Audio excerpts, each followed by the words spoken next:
The gravity of the time is such that every new avenue of peace, no matter how dimly discernible, should be explored.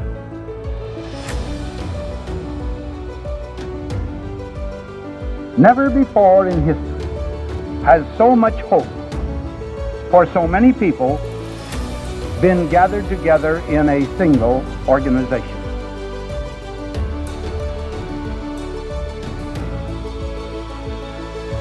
You will provide a great share of the wisdom, of the courage, and the faith which can bring to this world lasting peace for all nations and happiness and well-being for all men. Hello to the Titans of Nuclear podcast listeners. My name is Suzanne Jaworowski. I'm the chairman of the International Framework for Nuclear Energy Cooperation, also known as IFNEC.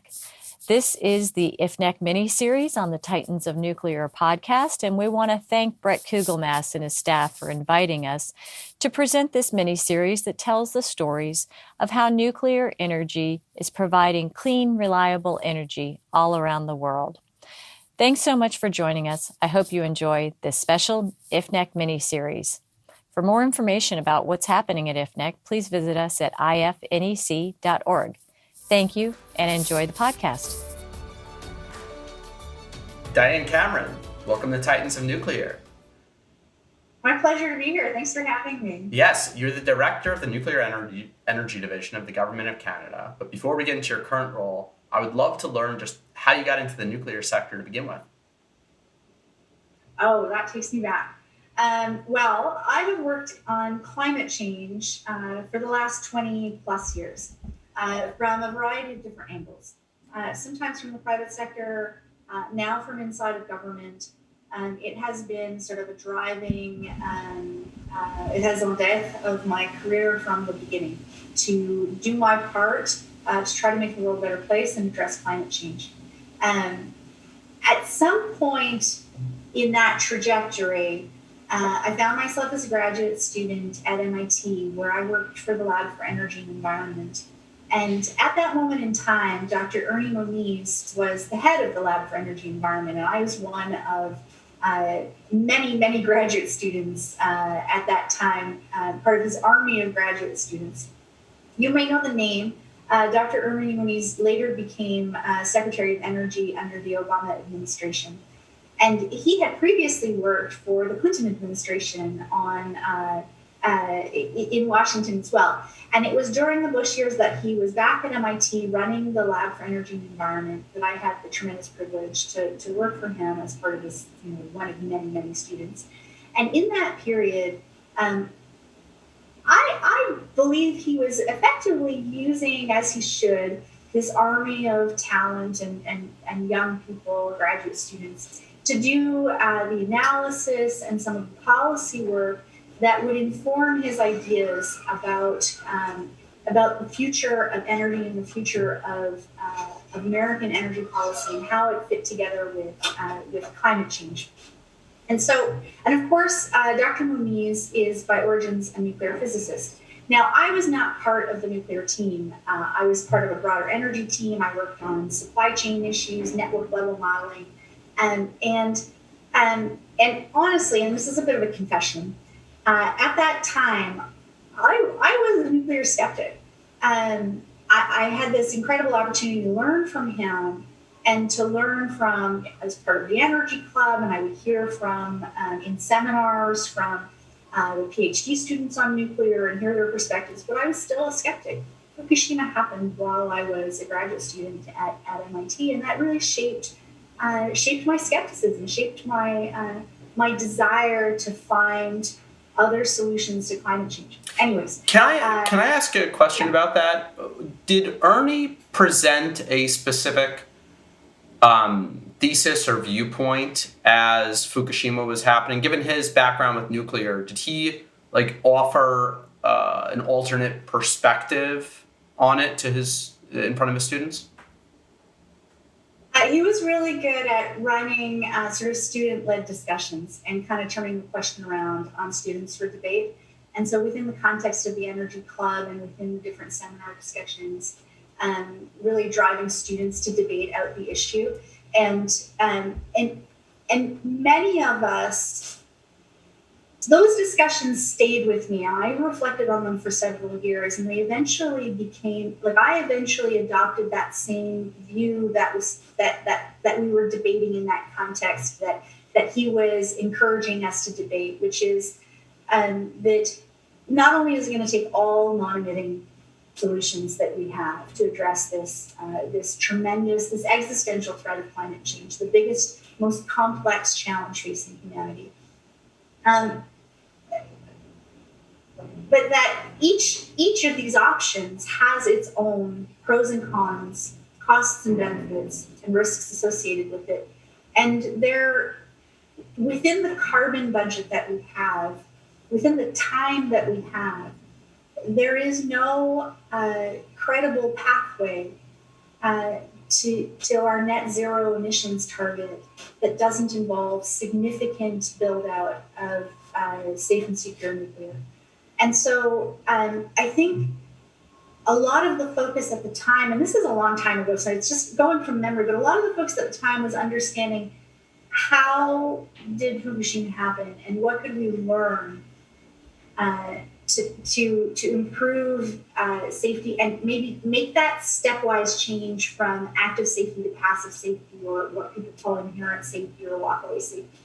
How could we ensure that this never happens again? I think that there was a lot of discussion about that.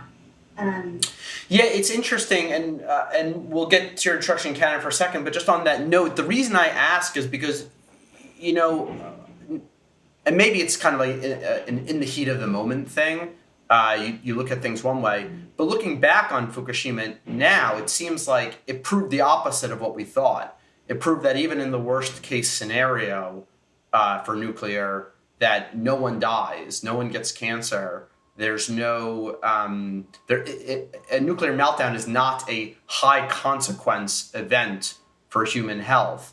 Whereas historically, we thought if a light water reactor melted down, there'd be 1 million deaths, or it seems that it was our overreaction to it, our evacuation of people, that did more harm than the nuclear meltdown itself. And so I was wondering if, from Ernie's perspective or from your team's perspective at the time, there was any discussion of that viewpoint, or if it really did take 5 years, 7 years after, or now 9 years after the event to kind of look at it from a different perspective. Certainly for me, it took several years of considering the evidence, of considering the international models, all the credible modeling showing that that the amount of carbon that is displaced by the existing global installed nuclear capacity, we need to keep displacing that carbon with nuclear. And in fact, we need to probably double global installed nuclear capacity by mid-century to reach our goals. And so it was that realization combined with the evidence base of the effects of Fukushima. And I certainly don't, which is what you're talking about, that even in the worst case scenario, you could, I want to be careful here because I really don't want to dismiss the psychological effects and the real fear that this caused for people. So while we've been able to manage the radiological effects and respond in a sensible and appropriate way to maintain the safety of people physically from the radiological effects, the psychological effects have been not insignificant. But I think there have been a number of lessons learned that have driven this wave of innovation into passive safety features, inherent walkaway safety features, like just that wave of innovation coming around Generation 4 and small modular reactors and advanced reactors. Like we in Canada, we feel an enormous sense of opportunity and purpose and optimism about this wave of nuclear innovation that's going to help us roll out technologies that not only are going to be non-emitting and help us meet our climate change objectives domestically and globally, but also that are going to be, we hope, and we're working to position them this way, a bit of a step change in terms of public confidence. Great. And so when you joined this part of the government, was there a roadmap? Was part of your role putting together that roadmap? How do we introduce this next generation of technologies into the commercial sector? Yeah, so I came in for me, it was a tremendous opportunity. I came in 2014 into this role. So when this role opened, or when Natural Resources Canada was hiring for this position, it was nearing the end of an agenda that had sort of dominated the government of Canada's focus on nuclear policy for almost a decade. From 2009 to 2015, the overriding priority was to restructure Atomic Energy of Canada Limited and restructure our labs to introduce private sector presence through a GOCO, or what they call a government-owned contract-operated model at our labs. We divested CanDo Energy Inc. from the government into the private sector, really trying to rethink and kind of clean house, almost like get our domestic house in order to be able to harness kind of globalized supply chains and private sector competitive spirit and the investment community in the private sector, rethinking that relationship between the role of government and the role of the private sector. And so this position came available nearing the end of that restructuring. And part of my mandate was to rebuild the team, because during that period, the nuclear policy team was composed of two people. And my position, the director position, had been empty for several years. And so they were staffing my position to rebuild the team and rebuild a vision for Canada to re-engage on nuclear energy policy domestically with our subnational government counterparts, the provinces and territories, with our partners in industry, to sort of rebuild Team Canada's vision and spirit for what was the future of nuclear going to be for Canada. And also to start engaging internationally again, because a lot of that work had been on hold while we were getting our house in order. And so I had the tremendous privilege of sort of leading this charge to rebuild our capacity on policy and S&T within Natural Resources Canada. I've grown the team from 2 in 2014 to about 24 in 2020. And in that time, we have reestablished Canada's leadership, I think, and position of vision and influence on a couple of fronts. And one of those initiatives was around small modular reactors. My team and I proposed and launched, and I had the tremendous honor to serve as chair of Canada's SMR roadmap. In 2018, we used the convening power of the federal government to bring the entire sector together. Our provincial and territorial governments, power utilities, industry, the labs, the regulator, academia, civil society. We had Indigenous engagement across Canada on this. And the culmination, we had expert working groups on a few different topics, reviewing the technology feasibility, because at that moment in time, there was like 150 designs that were being developed around the world. We wanted to know which ones were real, which ones had real application in Canada. We wanted to know if the markets were real. Was this just a technology push? Some engineers and physicists in the lab saying, look, I can do this really cool thing, but is there a customer? Is there a market? Are the economics going to work? We wanted to do our homework vis-a-vis regulatory readiness. Was our regulatory framework going to be capable of overseeing and facilitating and regulating innovation in SMRs? And so we had these expert working groups, and we had these engagement sessions across Canada, and we documented what we learned and what we heard in the roadmap, and we charted a vision forward for Canada on SMRs. And it just galvanized what was below the surface, still this tremendous sense of passion and optimism in Canada, our ramped up supply chain, kind of getting everybody excited, and it was tremendous to see everybody coming together to kind of start rowing in the same direction. Amazing. Super, super proud of the roadmap. And just one more thing on that front, that earlier this year, our Minister of Natural Resources, Minister O'Regan, announced that we will be reconvening Team Canada to turn that roadmap into an action plan. Right. So later this year, we'll be launching Canada's action plan, which will respond to the recommendations of the roadmap, provide an update on the progress since the roadmap, and sort of really and reiterate that vision and that path forward for Canada's leadership on SMRs. Well, that's what my next question was. Give me a sneak peek. What are the action items? What's that first row of the oar that moves us in the right direction? Well, I don't want to give away all the secrets, but well, the action plan, we're quite hopeful that there's going to be probably over 100 signatories to the action plan from across Canada. And so again, you're going to see that vision, and there's up front, there will be this statement of vision, which I like to call motherhood, apple pie, and SMRs. But then a statement of principles, because Canadians are very practical people. So there's the what we want to achieve, and there's how we want to achieve it. And in our statement of principles is the how we want to achieve it. And one of those statement of principles, for example, is around Indigenous engagement and meaningful Indigenous partnership and benefit sharing.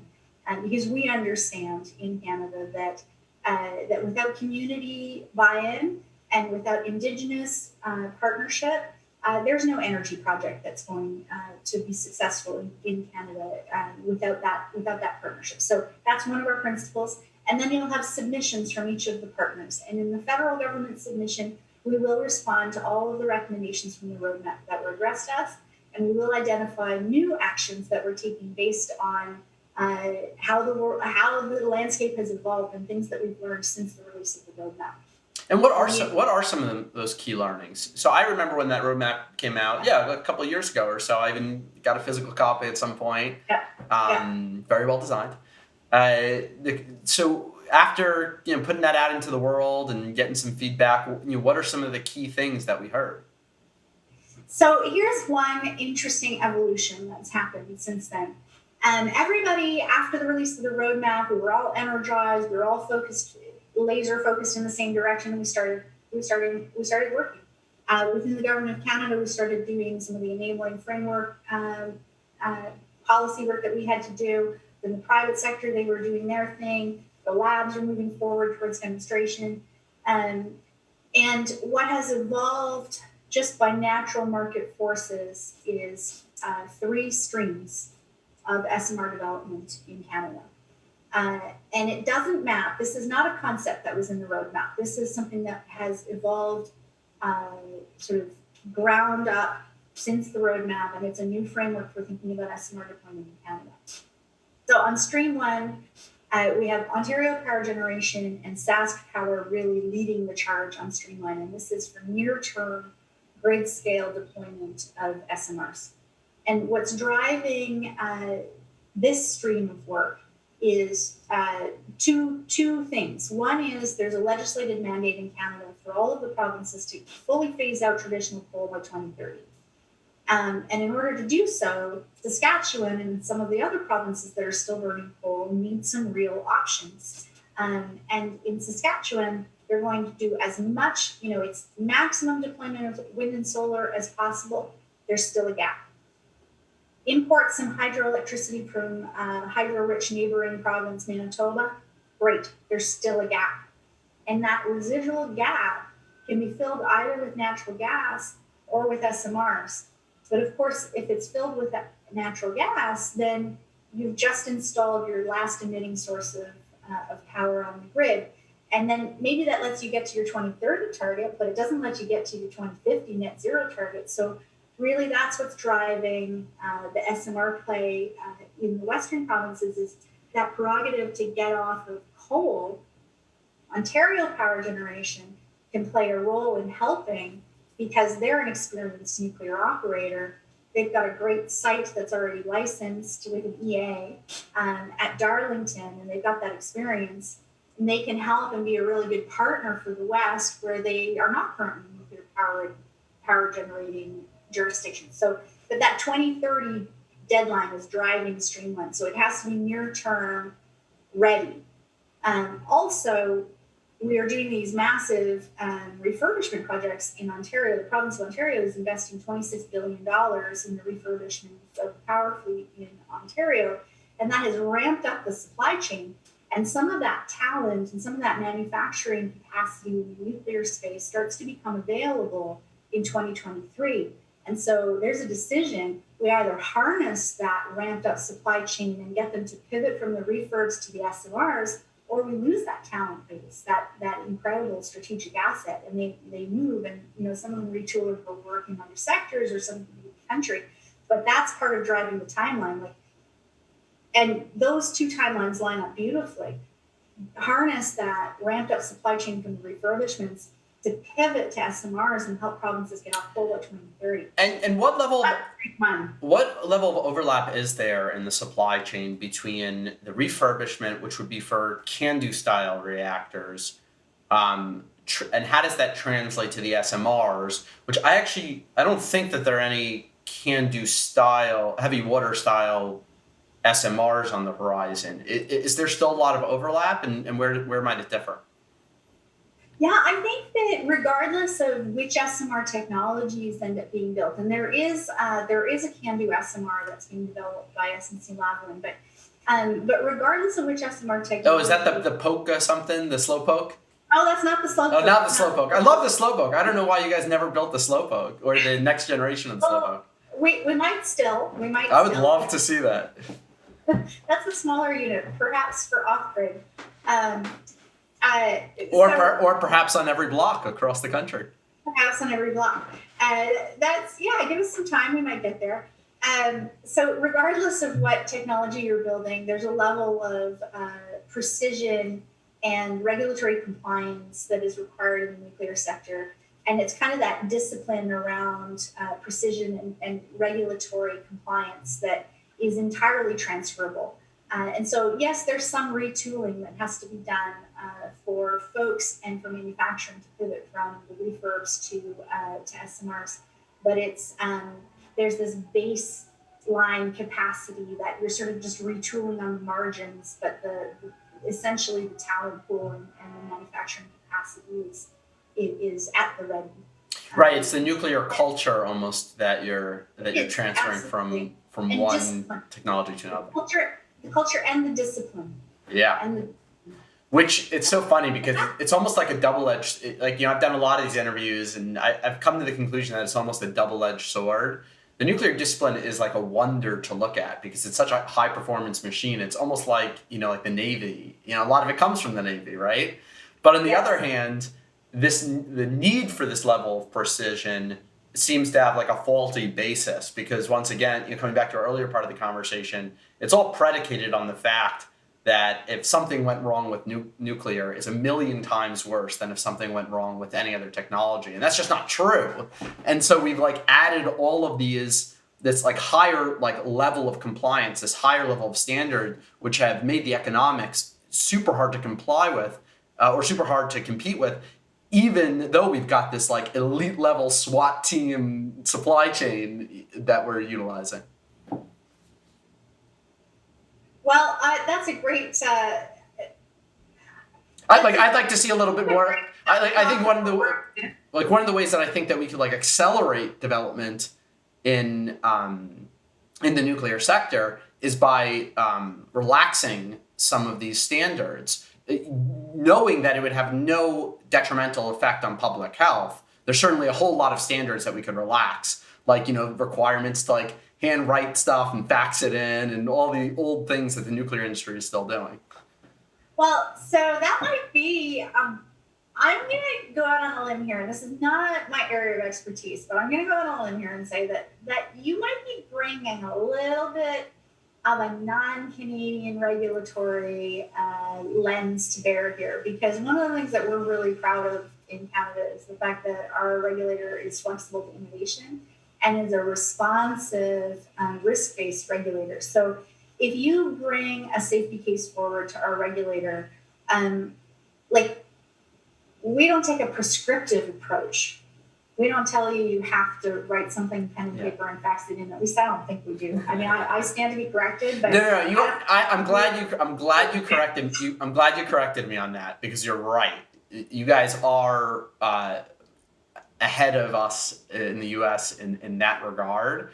I guess one thing that maybe like colors my perspective, was a few conversations back that I had with the regulator where they're like, well, if we think anything is unsafe at any point, we can just go in and shut down your facility, without a moment's notice. And that makes it difficult to like bring private investment in. Like I've met with a lot of, private equity and banks that like want to invest in nuclear projects, but they're like, listen, I can't put the money in if the regulator at any moment can just come in and shut it down because they don't like how a pipe looks.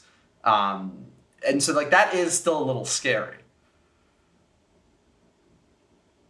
Let's come back to that in my streams 2 and 3. So stream 1, nobody else in the world is calling them streams 1, 2, and 3. But if you're in Canada these days, everybody's talking about streams 1, 2, and 3. I think some other folks are talking about stream 1 as a bit of a bridging strategy, that near-term deployment-ready stuff. Stream 2 is our advanced Gen 4 play. Great. And there, New Brunswick Power is really championing that direction of work for Canada, and legitimately making the big innovative play on Gen 4 reactor technologies.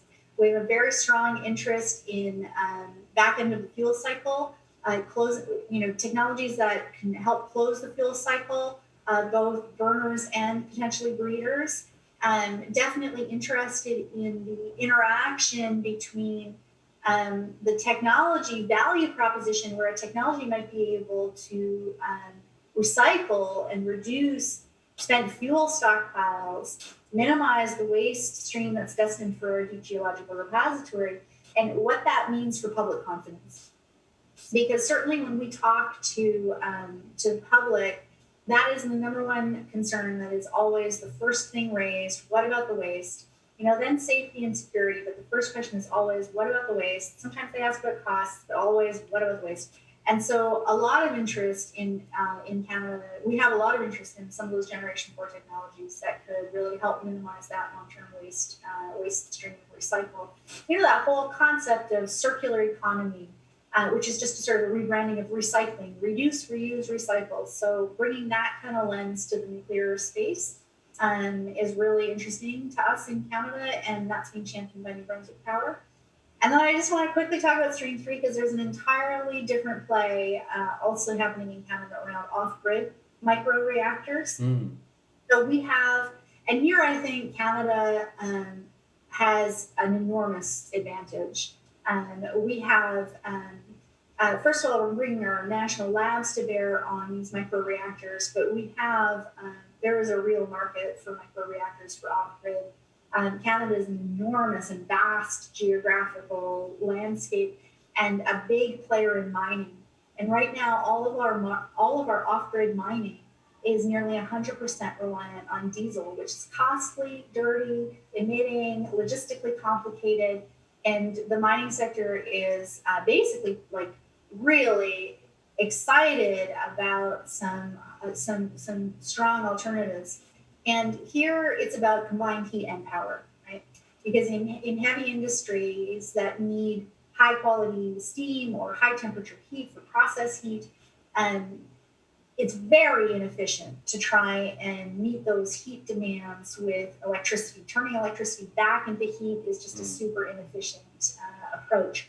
So, it's cogen. You either do cogen with fossil fuel or you do cogen with an SMR. And so there's a real market for off-grid micro-reactors in Canada, first with the mining sector, and then potentially into remote communities. There are hundreds of remote communities in Canada that are reliant on diesel and looking at alternatives. Now, not all of those communities are going to be interested in SMRs. Some of them are going to be looking at a mix of variable renewables, wind, solar, battery, backup diesel. But we have heard from communities that want to consider SMRs as part of their option space too. So there's we've got a big spectrum of plays that we're chasing in Canada. Multiple types of technologies, near term, next gen, grid scale, off grid, across multiple jurisdictions in Canada. So that's what we're up to, and that's kind of the update that you're going to get in the action plan. No, that's amazing. And I personally think Canada is a great place to showcase these technologies. Yeah, like you said, you get all these different markets that are suited towards every different size and shape of reactor, long and rich nuclear history, expertise, supply chain. It seems like an incredible market to get started with. So let's talk about timeline now, because you said the word near term, and that poked my interest. When's the soonest that you think that we could have, not one of the refurbishments, but like a brand new reactor built and online operating somewhere in Canada? Well, I think that on stream one, OPG is driving towards having that reactor built and the power turned on and generating power on the grid by 2028, followed very shortly thereafter by Saskatchewan, one or multiple reactors in Saskatchewan by 2030. So that's the play on stream one. To a nuclear audience, people know that that's not very far away. To a non-nuclear audience, that sounds like it's still a little bit far away. Yeah. Actually, I want to push back on that actually a little bit. What can we do? What conversations are we having about how we can accelerate that timeline? Because even in the nuclear, so 8 years is a long time. It's a long time for investors to wait. It's also a long time for any organization to survive. And then it's a long time even for the nuclear sector. If you look back to our successes back in the 1950s and 1960s, we were able to build reactors from scratch without knowing a thing, not even having computers to do our calculations with. We were able to deploy them in 3 years. So is there any conversations happening about like what can we do to get back to the basics? What can we do to get back to our 3-year develop, deploy, operate schedule? Well, so there's a lot of dimensions to unpack in that question. First off, actually, 8 years is not a long time frame to do this responsibly. So there's a down selection of the technology that's taking place. And there's a group of utilities that are OPG's coordinating, but there's a group of utilities that are weighing in. And, down selecting from where we were 4 years ago when there was 150 technologies and kind of some of them were just paper designs and it was a question of figuring out sort of who the real players are. Down selecting to a short list of 6 or 7, and then down selecting the top 2 or 3, which is happening right now, and then making that selection and making the announcement of which is the winning technology within about 12 to 18 months. And then that's because you don't want to go, you want to do your homework. Canadians are very practical people, like really, and we do our homework before we jump in with both feet. So there is a good amount of due diligence that needs to be done, even just to select the project. So then if you think about the technology is selected by 2022 and you're turning electrons onto the grid in 2028, that's pretty damn good for what is still a grid scale reactor and the first of a kind. Now, in terms of regulatory timelines, the first one is going to take more time, but our regulator in Canada is committed to reducing the timeline and the regulatory timeline. And we all acknowledge that the first one is going to take the longest amount of time through the regulatory process, but that we can do that and be turning electrons onto the grid in 2028. So, we're pretty proud of those timelines. We're not seeing a lot of other countries coming in faster while maintaining the standards of public engagement, transparency, safety, and security that Canada is committed to. And that's the other part of this, which is, I think, something that we understand very well in Canada, and it's been through hard-learned experiences. That process of community engagement and building the public buy-in and developing those partnerships with Indigenous people and communities, and if you're building something on traditional land, that is not something that can be rushed. Even if you believe that you have the perfect technical solution, if you don't have that process of community buy-in and community support, your project is not going to succeed. And I think the best example in Canada of how we have learned those lessons and how we're putting those lessons into practices around our DGR. So our deep geological repository is being advanced through an organization called the Nuclear Waste Management Organization. And that is an organization that is funded by the waste owners in Canada. So in the Canadian legislative framework, before you can turn a reactor on and start creating waste, you have to be putting money into a trust, and that trust is going to pay for the long-term storage and waste management disposal costs. And the process of choosing our site for our deep geological repository stands in stark contrast to some other international examples. We have a lot of great geography and geology in Canada. We've got some great rocks in Canada. There's more than one place that we could have put this geological repository. And we could have approached it by simply saying, let's send in the geologists and the technology people to pick the perfect technical spot to put this thing. But that would have failed because that public engagement cannot be rushed and it can't be forced. And so the approach that NWMO took instead was to put out a call inviting communities to volunteer to be the site of Canada's deep geological waste repository. And it's to this day, I find it to be just an awe-inspiring statistic. Over 22 communities volunteered, wanted to be considered as the site of Canada's deep geological repository.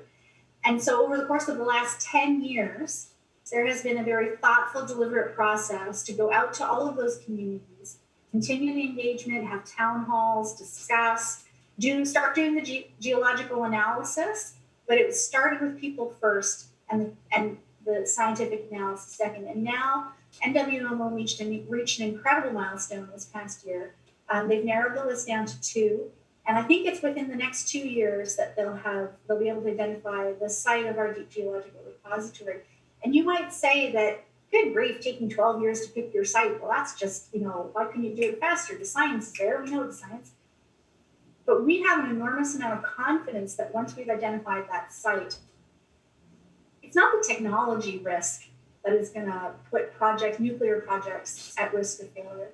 It's the social and business decisions. Those are the risks that need to be most carefully managed. Not that I don't want to suggest that technology risks don't need to be carefully managed, but we feel like we have our heads wrapped around the technology risks pretty well. Like we understand the science and the engineering, and part of what sets the timelines for these projects is the community and the people part of it. You have to bring people along with you. If you don't bring people along with you, your project isn't going to succeed, no matter how good the technology is. Okay, I'm going to get off my soapbox now. No, I think you're making excellent points, and yeah, I think take your time with the waste. The waste isn't going anywhere. It's not hurting anybody, and I think you make good points about the social risk, and that's what I'm so afraid of when it comes to taking so much time to deploy new nuclear energy technology.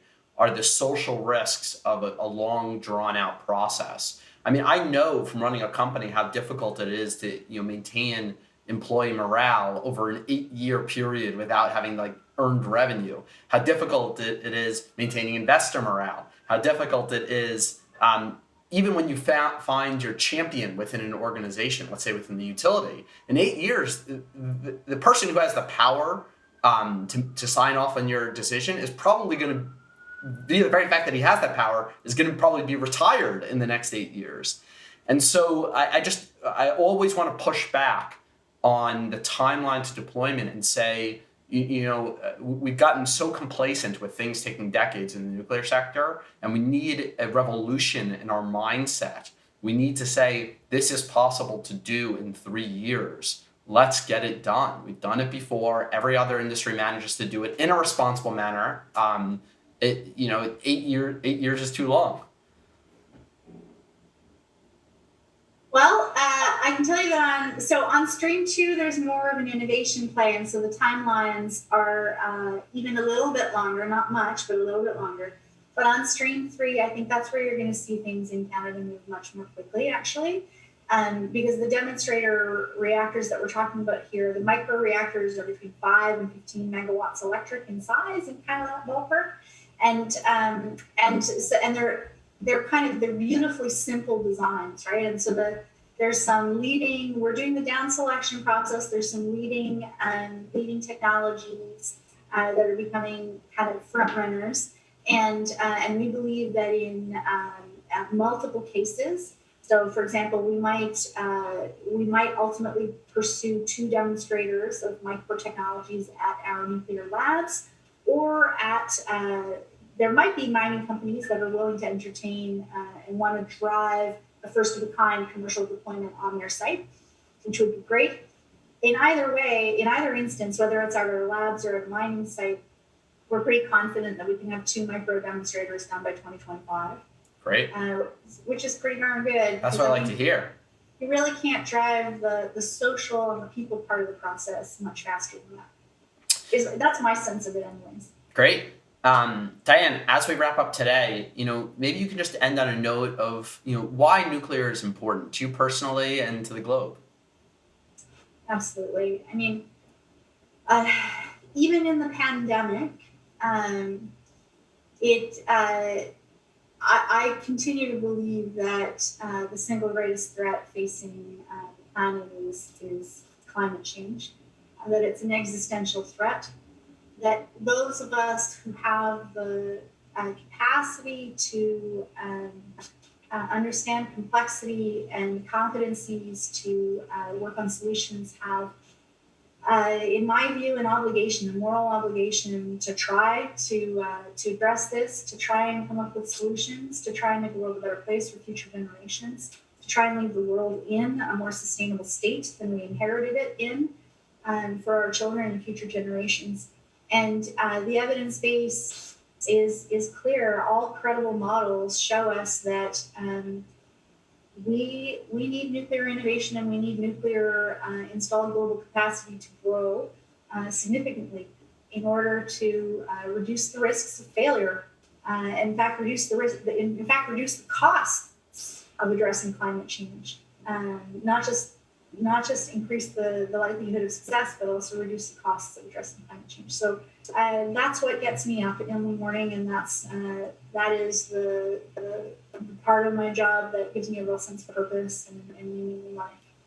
Diane Cameron, couldn't end on better words. Thank you so much for joining us on Titans of Nuclear as part of our IFNEC series, and look forward to seeing you in person, hopefully sometime in the future. Thanks so much. It's been a pleasure. And initiate at least a new approach to the many difficult problems that must be solved in both private and public conversation if the world is to shake off the inertia imposed by fear and is to make positive progress toward peace.